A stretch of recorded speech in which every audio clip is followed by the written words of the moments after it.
Amlici is an interesting name. Some Hebrew linguists associate the root of the name to a form that comes from a common Semitic root mkl, meaning to reign, advise, king, advisor. Amlici wanted to be king of the Nephites. His ambition drove him so far that he helped to organize an election where he could ask for the voice of the people to support him in his desire to become king. After all, kings had ruled for at least 3 generations the people of Zarahemla.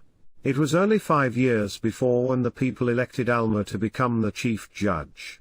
Amlici was very disappointed when he did not succeed in his bid to get the majority of the people to support him. This dissatisfaction caused him to turn to those people who had supported him. He succeeded in getting these supporters to make him the king of a minority.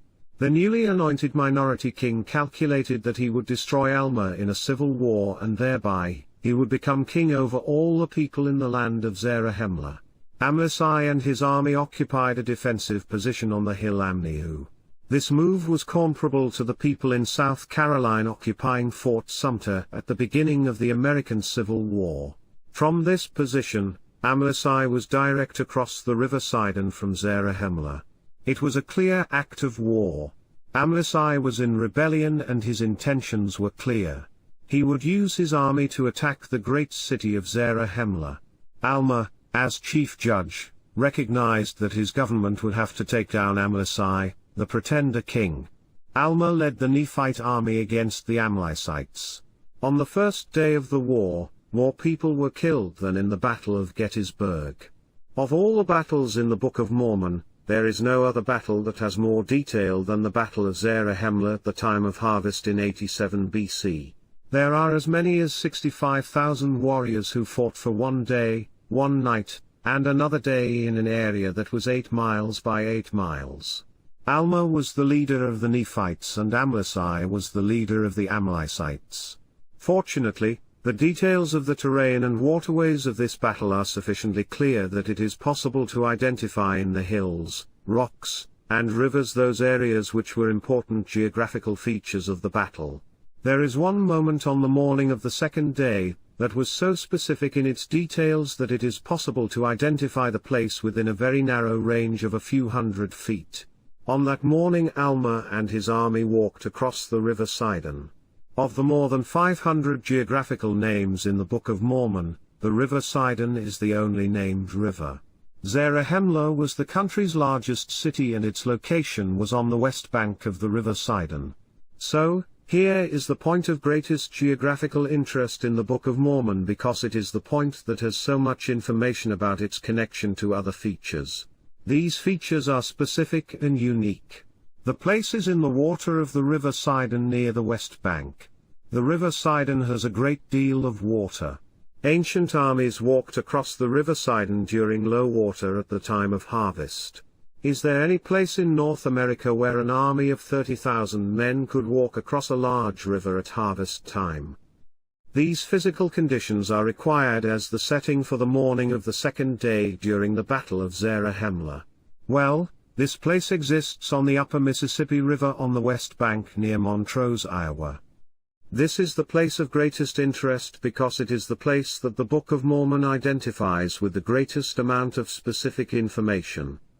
When we find this place we will be able to establish the first point where the physical truth of the Book of Mormon can be established.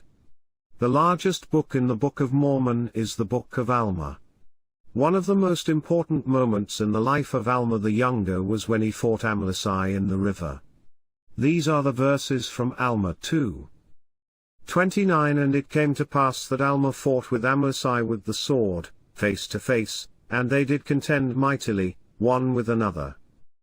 30. And it came to pass that Alma, being a man of God, being exercised with much faith, cried, saying, O Lord, have mercy and spare my life, that I may be an instrument in thy hands to save and preserve this people. 31. Now when Alma had said these words he contended again with Amlici, and he was strengthened, insomuch that he slew Amlici with the sword. During the first week of August, 2020 we will take the tools of modern science to discover not just the place for the crossing of the river Sidon, but the very location where Alma fought with the sword face to face with Amlici in the water near the west bank of the river Sidon. This was the place where Alma exercised with much faith, cried, saying, O Lord, have mercy and spare my life, that I may be an instrument in thy hands to save and preserve this people. In many ways, this place is very special. It would be the first place, after Cumorah, that is directly tied to the geography of the Book of Mormon. At 6 p.m., Thursday, August 6, 2020, will be an open house at the lodge in Camp Nauvoo. All are invited to attend. At that open house, we will review the results of our search. We know that the United States Army Corps of Engineers employed as many as 1,000 workers in the late 19th century to build the Des Moines Rapids Canal. They blasted the hard limestone formations on the west bank of the Keokuk Gorge. We believe that they may have blasted with black powder some of the sites that are associated with the morning of the second day when Alma and Amlici fought in the water. There will be an explosive expert to investigate this possible problem. He will look at the sonar pictures of the bottom of the river to determine how these 19th century blasts affected the site. We hope to have a diver who will go down and take pictures. All of this will be a part of our report at the open house. Please come and hear about the most recent findings coming out of the earth concerning the truth of the Book of Mormon. Go to www.zarahemla.site to make your donation to this important work.